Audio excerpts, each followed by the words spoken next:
انتظار صاحب، پاکستان جب آپ گئے ہیں اور ایک تو عسکری صاحب ایک منٹو ہیں، لیکن اس کے ساتھ ساتھ ایک آپ کا اپنا حلقہ تھا جو عسکری صاحب کے بہت قریب تھا، اس میں آپ ہیں، ناصر کاظمی ہیں، سلیم احمد ہیں اور اس طرح کے اور بہت سارے نام ہیں. یہ وہ نام ہیں جو اس وقت عسکری صاحب نے پہچان لیے تھے، جیسے آپ کی پہلی کہانی اور پھر ناصر کاظمی کو چھاپنا، پھر سلیم احمد سے ان کی بہت قربت، یہ سب لوگ. اور یہ جو حلقہ ہے جو ایک طرح سے کہیں ہم کہ عسکری صاحب کی دیکھ ریکھ میں یہ تیار ہوا. نہیں، یہ پورا جو ہے ہمارا حلقہ جو تھا، جس میں ہمارے دوست جو تھے، جیسے مظفر علی سید تھے ہمارے، ان کا بھی آپ نے ذکر سنا ہوگا. وہ اپنے عجیب و غریب آدمی تھے، ان کی کلیکشن کم آئے لیکن لکھا انہوں نے بہت. اور وہ بھی میں بتا رہا تھا کہ وہ ایسے تھے کہ انہوں نے ہمیں میرا بائی سے متعارف کرایا اور خود بھجن لکھنے شروع کر دیے. پھر اچھا حنیف راہ میں وہ اس قسم کے ایک پورا گروہ تھا جو عسکری صاحب سے بہت متاثر تھا، ان کی فکر سے، ان کے. انتظار صاحب، وہ جو ایک آپ کا گروہ تھا جو اس وقت ہمارے ادب کا، کوئی انتظار حسین ہے، کوئی ناصر کاظمی ہے، کوئی سلیم احمد ہے، کوئی احمد مشتاق ہے جو آپ کے دوست ہیں، تو اس کے بعد آپ کو لگتا ہے کہ کچھ خلاصہ ہے ہمارے ادب؟ اس وقت خلا ہے، اس وقت یہ محسوس ہوتا ہے. ہمارے بڑے آشوب سے گزر رہا ہے اس وقت پاکستان، تو مشکل حالات سے گزر رہا ہے. تو آشوب میں ایسا ہی ہوا کرتا ہے کہ بہت سی چیزیں، لیکن میں کہتا ہوں جب مایوسی کا اظہار کرتے ہیں کہ یہ دیکھو کہ اس وقت ابتلا کا دور ہے اور اس میں دہشت گردی، اور اس سے پاکستان بدنام ہو رہا ہے، ساری دہشت گردی منسوب کر دیتے ہیں پاکستان سے، حالانکہ پاکستانی پہ وہ دہشت گردی کی زد پڑ رہی ہے. آپ نے دیکھا واقعہ کیا ہوا ہے. اب یہ کسی اور ملک میں کہیں ہو نا کہ سارا جو دہشت گردی ہے اس کی مار سے رہا ہے پاکستان. لیکن میں نے کہا یہ دیکھیے، میں نے یہ دیکھیے کہ اس کا رد عمل بھی کتنا شدید ہے کہ ایک لڑکی اٹھتی ہے، ابھی نابالغ ہے، اور وہ احتجاج کر رہی ہے. اور وہ لڑکی کہاں سے اٹھی ہے؟ سوات سے. وزیرستان کا علاقہ ہے اور جہاں تعلیم بہت کم ہے اور لڑکیوں کے اسکول کھلے ہوئے ہیں، اور وہ لڑکیاں اتنی متحد ہیں، اور انہوں نے لڑکیوں کو اسکول جلانے شروع کر دیے کہ یہ لڑکیاں اسکول میں نہیں جائیں گی. میں نے کہا کہ یہ تو علی گڑھ میں جب پہلی مرتبہ اسکول قائم ہوا تھا لڑکیوں کا تو وہاں بڑا ہنگامہ ہوا تھا. اور وہ شیخ عبداللہ جو تھے، علی گڑھ والے شیخ عبداللہ، تو انہوں نے کہا کہ وہ تو لڑکیوں کی تعلیم تو ہوگی. اور جو پہلا بیچ تھا وہ لڑکیوں میں تو ان کی بیٹیاں تھیں، ان میں ایک بیٹی وہ تھے جو کہ ڈاکٹر رشید جہاں کے نام سے مشہور ہوئی. تو اسی وقت میں نے ایک مضمون لکھا تھا کہ یہ اسکول جل رہے ہیں، اور مجھے علی گڑھ یاد آ رہا ہے. اور مجھے بڑی حیرانی ہو رہی ہے کہ علی گڑھ میں جو شمع روشن ہوئی تھی وہ کہاں جا کے دوسری جگہ، وہ سوات میں روشن ہوئی، جو اتنا دور کا علاقہ تھا اور پسماندہ تھا. نہ کراچی میں ہے اس کی گونج، نہ لاہور میں ہے، نہ اسلام آباد میں ہے. وہ ایک لڑکیاں جو ہیں وہیں لڑکیوں کے اسکولوں کا سمجھا جا رہا ہے کہ یہ کوئی مزاحمتی تحریک ہے، اور وہ اسکولوں کو جلایا جا رہا ہے، اور وہ لڑکیاں کہہ رہی ہیں کہ ہم پڑھیں گے. تو میں نے کہا اس خاکستر سے یہ جو جل رہے ہیں ان میں سے پتہ نہیں کون سی چنگاری نکلے، اور وہ ایسا کہ ڈاکٹر رشید جہاں پیچھے رہ جائے اور اس سے بڑی رشید جہاں پیدا ہو جائے. تو وہ تو میں کہتا ہوں کہ میں تو لکھ چکا ہوں. یہ ایک نابالغ لڑکی تھی، ابھی بالغ بھی نہیں ہوتی، اور وہ ایسی باتیں کر رہی تھی. اور اب بھی آپ دیکھیں، آپ نے سنا ہوگا اس کا کہ 17 سال کی عمر کی لڑکی ہے، اور وہ اس طریقے سے بات کرتی ہے کہ جیسے کوئی بہت پختہ عمر کی تجربہ کار خاتون ہے، اور جس نے بہت سوچا ہے، سمجھا ہے، پڑھا ہے، لکھا ہے. تو یہ بھی ہے، یہ بھی پاکستان کا. انتظار صاحب، جہاں بالکل گھٹا ٹوپ اندھیرا ہوتا ہے وہیں چنگاری کی ضرورت بھی ہوتی ہے کہ یہ سب وہ رہیں.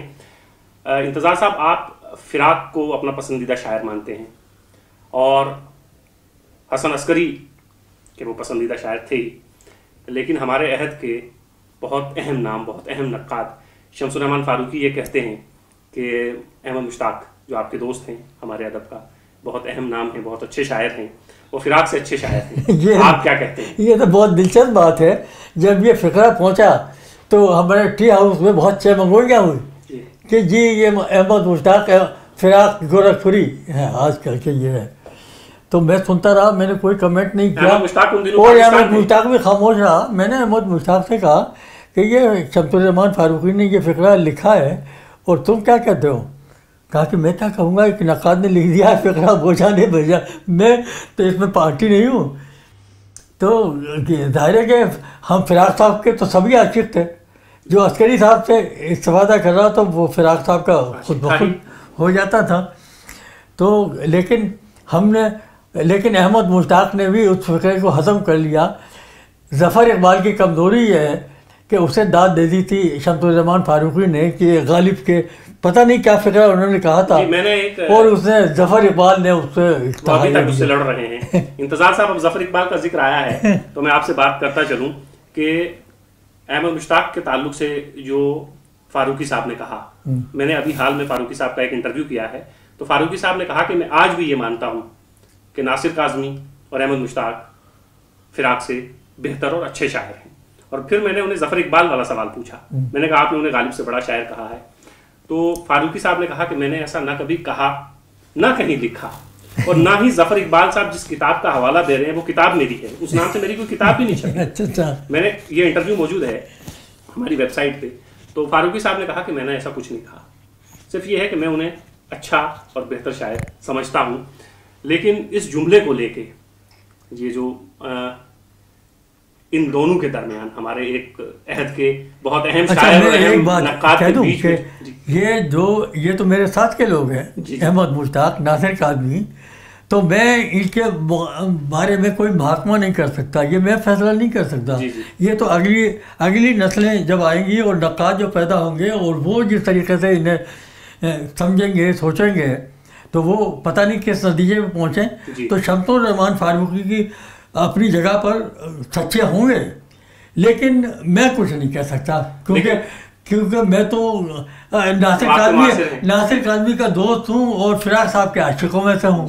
لیکن میں اگر ظفر اقبال کے حوالے سے آپ سے پوچھوں کہ یہ جو بحث ہے ہندوستان اور پاکستان میں, ہندوستان کے رسائل میں, انٹرویوز میں فاروقی صاحب سے پوچھا جاتا ہے, اور پاکستان میں ظفر اقبال صاحب دال دلیا کے نام سے کالم پہ کالم لکھ رہے ہیں فاروقی صاحب کو جس چیز پہ جو بات کرنی ہوتی ہے. انتظار حسین کیا کہتا ہے؟ نہیں, میں اس پہ لکھ چکا ہوں اور میں نے لکھا بھی ہے کہ اگر انہوں نے کوئی داد دی تھی جس میں سے یہ پہلو نکلتا ہے یا ظفر اقبال نے اس طریقے سے سمجھا ہے, تو جسے داد ملے اس کا خاتمہ بھی ہونا چاہیے, اسے اتنا اچھالنا نہیں چاہیے. یہ دوسرے آ کر فیصلہ کریں گے. انتظار صاحب, اب آپ کی کہانیوں کی طرف آتے ہیں. تمثیلی اسلوب کے ذریعے آپ نے اردو کہانی کو روایت سے, جو ہماری داستان کی روایت ہے یا ہماری کتھا کی روایت ہے, اس سے ایک ربط پیدا کرنے کی کوشش کی, بجائے اس کے کہ آپ مغرب سے استفادہ کرتے. ہمارے زیادہ تر لکھنے والے اسی بھول بھلیوں میں کھوسے گئے. انتظار حسین نے مغرب سے استفادہ کرنے کے بجائے اپنے ہی ماضی میں ان چیزوں کو تلاش کرنے کی کوشش کی اور ایک ربط پیدا کیا اپنی کہانیوں میں اور ان کے بیچ میں. یہ کس طرح ممکن ہوا کہ آپ کو نہیں لگا کہ ادھر نہیں جانا چاہیے, ادھر مغرب سے ہی کچھ روشنی آ رہی ہے, وہی حاصل کی جائے؟ دیکھیے, میرا آغاز تو اسی طریقے سے ہوا تھا جب میں طالب علمی کا زمانہ تھا اور ہم یہ نیا ادب پڑھ رہے تھے, تو ہمارے لیے بڑے افسانہ نگار یہی تھے. کریم چندر سب سے بڑے تھے اس زمانے میں, اور عصمت چغتائی اور بیدی اور اپنے کیا کہتے ہیں منٹو صاحب, یہی لوگ تھے, یا غلام عباس تھے, یہ لوگ تھے. تو انہی کو پڑھ پڑھ کے ہم نے کہانی کا شوق پیدا ہوا, اور مغربی ادب بھی ہم نے پڑھا. مجھے چیخوف کو میں آج بھی مانتا ہوں بڑا, اور میں سمجھتا ہوں کہ کہانی کے فن کو جس طریقے سے اس نے دیا اور کہانی کا تصور جو اس نے دیا, میں تو اسی کا قائل ہوں. کہ میں تو اس قسم کی کہانی کا قائل نہیں ہوں جو او ہینری اور جس سے منٹو صاحب نے کچھ استفادہ کیا, یا محفتہ جس طریقے سے چیخوف نے کہانی لکھی اور جو اس کا انداز تھا کہ بات کہہ بھی رہے ہیں اور کہہ بھی نہیں رہے ہیں, ایک دھیما لہجہ اور ایک اداسی, اور اس وہی میری کہانیوں میں تو چیخوف بننا چاہتا تھا. لیکن ہوا یہ کہ رفتہ رفتہ مجھے احساس ہوا کہ کسی نے مجھ سے پوچھا کہ تم نے کہانی لکھنی کیسے شروع کی، کیسا، کس سے سیکھا؟ تو مجھے کہنا تو چاہیے تھا کہ چیخوف میرا آئیڈیل ہے. تو میں نے کہا کہ میں نے تو اپنی نانی اماں سے سیکھا ہے کہانی. یہ فقرہ منہ سے نکل گیا، کیونکہ اس زمانے میں مجھے احساس ہوا کہ بھئی میری نانی اماں بھی تو کہانیاں سنایا کرتی تھی، وہ کہانیاں کہاں گئی. تو یہ اس زمانے میں یہ ہو گیا. تو جب اس پر بہت کمنٹ ہوئے، بہت تصدیق ہوئی اس فقرے کی یہ ہے، تو پھر میں نے سوچنا شروع کیا کہ میں نے یہ فقرہ کیوں کہا تھا. تو پھر میں نے اپنے آپ کو دہرایا، سوچا یہ. لیکن ایک دو کتابیں ایسی تھیں جو میں بچپن میں پڑھ چکا تھا اور جن کا مجھ پہ اثر تھا. ایک تو الف لیلا تھی جو ہمارے گھر میں تھی، تو میں الف لیلا میں نے بہت پڑھی تھی، بار بار. کچھ داستانیں بھی اسی حوالے سے پڑھ لی تھی. اور ایک تو اب جب یہ ہوا تو پھر مجھے جو داستانیں چند ایک پڑھی تھی، تو پھر مجھے ایک سوال ذہن میں پیدا ہوا کہ یہ تو ٹھیک ہے، یہ بڑے افسانہ نگار اور ناول نگار تھے. رشین فکشن جو تھا وہ بہت بڑی روایت ہے، اور اس سے ہم نے بہت کچھ سیکھا ہے. مغرب کی جو روایت ہے وہ بھی ٹھیک ہے اپنی جگہ پر. لیکن ہماری بھی تو کوئی روایت تھی جسے بالکل رد کر دیا، یعنی یک قلم رد کر دیا. انقلاب تو یعنی بغاوت تو شاعری کی دنیا میں بھی ہوئی تھی، اور غزل پر بہت اسے گالی کوسنے دیے گئے سب کچھ. لیکن آپ نے غزل کو رد نہیں کیا، بالکل غزل قائم رہی. تو ہماری داستان کی روایت میں کوئی کمزوری ہوگی کہ وہ بالکل رد ہو گئی، لیکن بہرحال وہ ہماری روایت تھی. تو مجھے تھوڑا تھوڑا احساس ہوا کہ یہ داستانیں پڑھنی چاہیے. کچھ داستانیں اس وقت مجلس ترقی والے چھاپ رہے تھے، وہ داستانیں میں پڑھ رہا تھا. تو میر امن اور یہ لوگ جو تھے، تو اور مجھ پہ ان کا اثر ہوتا جا رہا تھا. تو پھر میں نے ایک سن 57 جب آیا اور اس کی یاد منائی جا رہی تھی، اور ناصر کاظمی کہہ رہا تھا کہ میں رسالہ نکالوں گا، اس کا ہمایوں سے تعلق ٹوٹ گیا تھا. تو میں نے کہا کہ رسالہ نکالو گے تمہارے جب تک ایشو آئے گا وہ تو مئی کا مہینہ شروع ہو چکا ہوگا، اور وہ تو 1857 کا مہینہ ہوگا. تو کہا کہ 57 نمبر نکالتے ہیں. تو ہم نے وہ مرتب کرنا شروع کر دیا، نظمیں لکھوائی. تو میں نے کہا کہ افسانہ کون لکھے گا؟ تو ناصر نے کہا وہ تم لکھو گے. تو میں بہت ششربند میں پڑا کہ میں کیا. پھر مجھے یہ کہا کہ احساس ہوا کہ یہ داستانیں جو میں نے پڑھی ہیں اس زمانے کا اسلوب تو یہ تھا، تو اس زمانے ہی کو بیان کرنا ہے. تو میں اس زمانے میں جا کر اسے، تو میں نے ایک داستان لکھی جو دل اور داستان جو ہے میرا مجموعہ اس میں آیا ہے. تو میں نے پوری 1857 کو جو میں کہانی لکھنا چاہتا تھا وہ میں نے داستان لکھ دی، وہ ایک داستان بن گئی. تو اس کی داد مجھے اس زمانے میں صرف ایک خاتون نے دی، اور وہ قرۃ العین حیدر تھی. میں نے کہا بس داد مل گئی، کافی نہیں ہے، یہ ہو گیا کام. اس کے بعد پھر رہتا پھر مجھے ایک اور پلٹا آیا. پھر داستان سے میں نے بہت استفادہ بھی کیا اپنی کہانیوں میں یہ ہے، اور اپنی تاریخ سے جو مسلمانوں کی ملفوظات اور صوفیہ کے، اور ان سے بھی، جیسے آپ نے پڑھی ہوگی وہ کہانی کیا کہتے ہیں زرد کتا، اور یہ ایک میں نے آخری آدمی ایک کہانی لکھی تھی، وہ قصہ، وہ بھی کہانی، وہ قصہ جو ہے قرآن میں اس کا حوالہ آتا ہے، اور بائبل سے بھی اس کا رشتہ ملتا ہے. پھر رفتہ رفتہ میں نے کچھ ایک آدھ کتاب ایسی پڑھی، میں نے کہا کہ یہ تو ہماری داستانوں کی عجمی جو روایت ہے اس سے متعلق نہیں ہے. بیتال پچیسی، تو میں نے کہا یہ کون سی روایت ہے؟ تو پھر میں نے ٹٹولہ اور کتابوں کو دیکھا. میں نے کہا کہ یہ تو اتنی بڑی روایت ہے کہ اس میں بھی میری روایت، جب میں کہتا ہوں کہ یہ مشترکہ تہذیب ہے اور گنگا جمنی تہذیب ہے، تو اس روایت سے میں الگ کیوں رہوں؟ تو میں نے اس روایت میں تاک جھانک کی، تو میرے افسانے کا اسلوب بدل گیا سارا.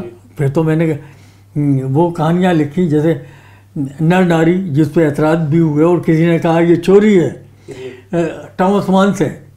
اور جب میں نے وہ کہانی سنائی بنگلور میں جا کر، تو انہوں نے کہا یہ تو کہانی جو ہے اس پہ تو ڈرامہ لکھا ہے اس نے اپنے گریش کرناڈ نے. تو میں نے کہا کہ یہ دوسری مرتبہ مجھ پر چوری کا الزام ہے، اور میں آپ کو بتاتا ہوں کہ گریش کرناڈ اور ٹامس مان اور میں تینوں چور ہیں. جی یہ کہانی تو بیتال 25 سے ہے جس سے میں نے استفادہ کیا ہے. جی تو ایک صاحب بولے کہ یہ ایک ہی کہانی پر 3 لوگوں نے لکھا ہے، تو اس کہانی میں ایسی کیا خاص بات تھی؟ میں نے کہا آپ کی روایت ہے یہ ساری کہانیاں، آپ نے وہ کہانی نہیں پڑھی، آپ وہ کہانی پڑھیں گے، وہ کہانی خود بتائے گی، میں کیا بتاؤں. جی تو یہ اس طریقے سے ہوا، تو وہ بھی ہے. تو اب تو میں سمجھتا ہوں کہ میں نے داستانی روایت سے، کتھا کہانی کی روایت سے ان سے فیض حاصل کیا، اور مغرب کی روایت سے تو فیض حاصل کرنا ہی تھا، وہ تو ہمارا شروع کا ابتدائی دور ہے.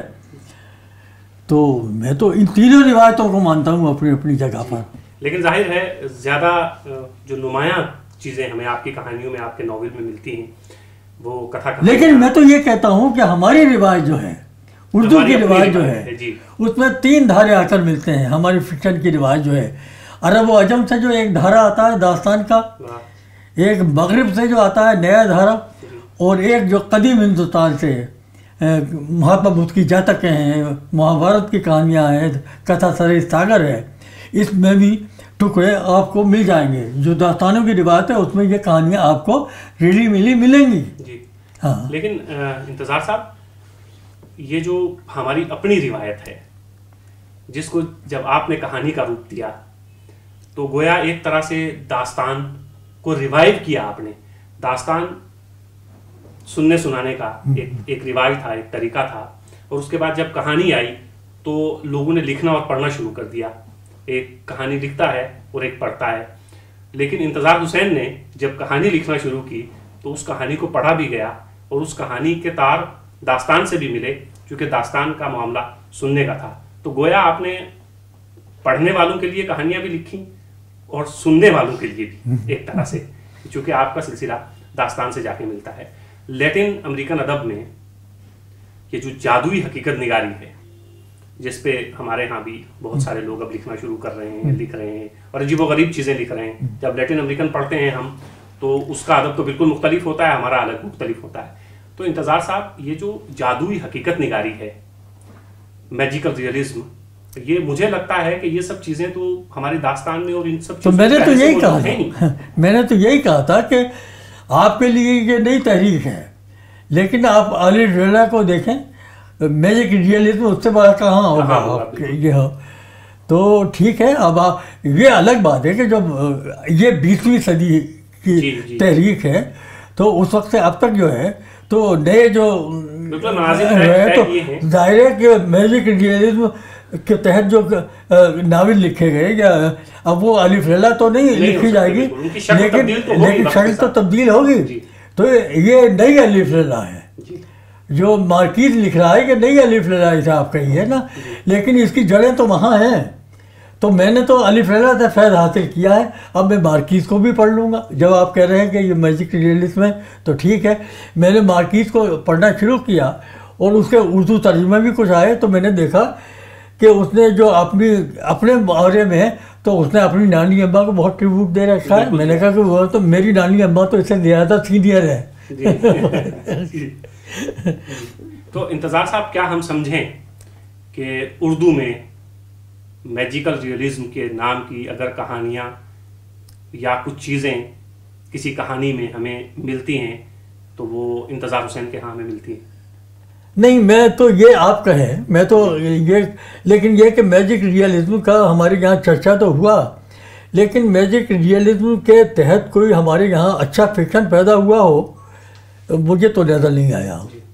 آپ کی کہانیوں میں ہمیں ایک تو داستان، کتھا کہانی، یہ سب رنگ تو ملتے ہی ہیں، لیکن انتظار حسین کی کہانیوں کا ایک رنگ یہ بھی ہے کہ آپ کے یہاں ہمیں ہجرت کا جو درد، جس درد کو آپ نے محسوس کیا اور اس درد کو ایک اپنا داخلی درد بنایا اور پھر اس کو کہانیوں میں پیش کیا، وہ بھی ہمیں ہجرت کا درد ہمیں ملتا ہے.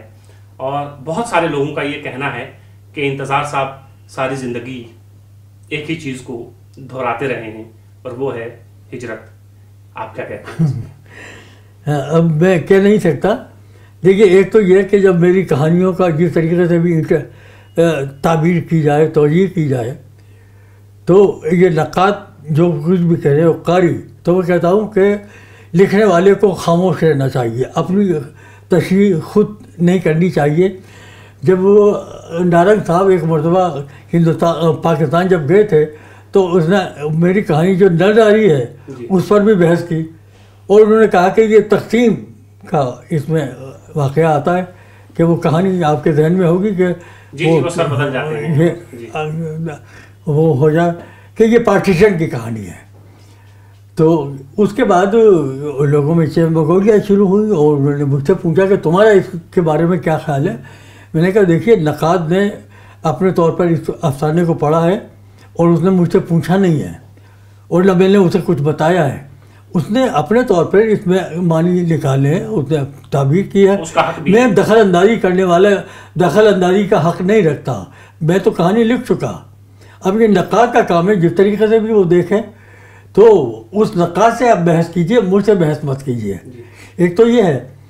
تو ہجرت کا وہ میں نے تو ایک اس زمانے میں جب اعتراضات ہوئے تو میں نے یہ کہا تھا کہ جب اتنے بڑے پیمانے پر لوگ ادھر سے ادھر آئے تو میں نے لوگ مارے بھی. ہاں اچھا، پھر پہلے انہیں پناہ گیر گیا، پھر انہوں نے دیکھا کہ یہ پناہ گیر تو ایسا ہی ایک تو انہوں نے مہاجر اپنے آپ کو کہنا شروع کر دیا. تو میں نے کہا کہ یہ بہتر بات ہے کہ ہماری تاریخ میں ایک ہجرت ہوئی ہے پہلے. اچھا، اور وہ ہمارا بیہیویئر پیٹرن ہے اور اس سے ہمارا کیلنڈر چلتا ہے اور ساری تاریخ اسلام کی وہاں سے چلتی ہے. تو میں نے یہ سوچ کر کہ اتنا بڑا تجربہ ہماری تاریخ کا ہے اور اسے ایک تقدس بھی حاصل ہے کیونکہ حضرت نے وہ ہجرت کی تھی، تو اگر ہم اپنے اس عمل کو اس عمل سے جوڑ دیں تو شاید اس میں کوئی معنی پیدا ہو اس میں، ورنہ یہ سارا بے معنی پھیل ہے. تو اسے معنی دینے کے لیے میں نے یہ کوشش کی ہے کہ اسے ایک بڑے تجربے کے ساتھ جس کا ہم سب قائل ہیں، جو ہمارے تاریخ کا حصہ ہے یہ. اب اگر وہ ہجرت جو ہے اس سے ہم نے فیض نہیں اٹھایا اور ہمارے وہ ہجرت جو تھی وہ تجربہ ضائع چلا گیا اور مہاجر جیسے تھے ویسے ہی رہے جیسے پہلے تھے، تو پھر یہ تجربہ ضائع ہوگا تاریخ کا. اب میں کیا کہہ سکتا ہوں، لیکن وہ تجربہ جو ہے اپنی جگہ پر بامانی بن سکتا تھا جو نہیں بن پایا. میں نے اتنا بات کہی. جی انتظار صاحب، یہ جو ہجرت کا درد ہے، کرب ہے، منٹو کو پڑھیں، آپ کو پڑھتے ہیں اور پھر کچھ تاریخ کی کتابیں جب ہم پڑھتے ہیں تو یہ جو سانحہ ہوا ہے یہ بھولنے والا نہیں ہے اتنی آسانی سے، چونکہ آپ نے تو دیکھا ہے، آپ تو بھول ہی نہیں سکتے. ہم لوگ جو پڑھتے ہیں تو ہمارے اعصاب پہ بھی یہ سب چیزیں سوار رہتی ہیں. تو وہ جو ہجرت کا درد ہے جس میں جو آپ کی کہانی میں موجود تو ہے، جس میں لاکھوں لوگ مارے جاتے ہیں اور ادھر سے ادھر جاتے ہیں تو ان کو زمین نہیں ملتی ہے، اس درد کو آپ نے جو محسوس کیا اور اس وقت جو دیکھا ہوگا یہ درد، اس درد کی کچھ ہلکی سی جھلک آپ ہمیں دکھانا چاہیں گے، بتانا چاہیں گے کچھ؟ تو میں نے تو بتا دیا جو کہانیوں میں ہے، کہانیاں اسی کی ہیں. اب میں اگر زبانی اس طریقے سے کہوں، اپنی طور پر تشریح کرنا چاہوں تو اسے نچلے درجے پر لے آؤں گا کیونکہ اصل اس کا اظہار ہو چکا ہے کہانی کے اندر. تو وہی کہانی آپ کو بتائے گی کہ زمین کیا چیز ہوتی ہے، زمین اپنی کس طریقے سے اپنا جادو کرتی ہے آدمی پر، اور یہ زمین اور آدمی کا رشتہ کیا ہے. یہ ایک عجیب و غریب رشتہ ہے جس کا آپ کو بالکل پتہ نہیں چلتا، اس کا کہ ہوا ہے، آپ کو پتہ بھی نہیں ہے کہ یہ ہوا ہے، لیکن جب ہوا بند ہو جائے گی تب آپ کو پتہ چل جاتا. تو زمین کچھ نہیں کہتی. اب جب تک ہم گلی ڈنڈا کھیلتے رہے اپنی بستی میں، اپنی زمین نے ہمیں کچھ نہیں کہا، کچھ نہیں جتایا کہ میں بھی ہوں. گلی ڈنڈا کھیلا، پتنگ بازی کی، منڈیروں میں چھڑ کر پتنگیں لوٹی، سب کچھ کیا، خاک اڑائی جا کے. اور لیکن جب وہ ساری فضا جو ہے اس سے ہمارا تعلق ٹوٹ گیا تو اور ہمارے قدموں تلے سے وہ زمین نکل گئی، تو ہم نے کہا یہ نئی زمین جو ہے جس پہ ہم آباد ہوئے ہیں یہ تو اپنی جگہ پر ٹھیک ہے، ہم نے اسے قبول کیا، اب ہم یہاں ہیں تو یہ ہمارا وطن ہے، یہ اپنی جگہ پر ہے. لیکن اگر میں اس زمین کو یاد کرتا ہوں تو حب الوطنی درمیان میں نہیں آتی، وہ معاملہ الگ ہے. لیکن وہ زمین کی جو اپنا ہے، سحر ہے، اس کا جادو ہے، اور جو ہمارے زمین اندر ہوتی ہے وہ تو ہے یہ. تو اس لیے لوگوں نے اعتراض بھی کیے اسے، لیکن میں اپنے جمع رہا کہ اس کا یہ اینٹی پاکستان اور پرو پاکستان ہونا اس سے کوئی اس درد کا تعلق نہیں ہے. یہ درد اپنی جگہ پر ہے اور پاکستان اپنی جگہ پر ہے.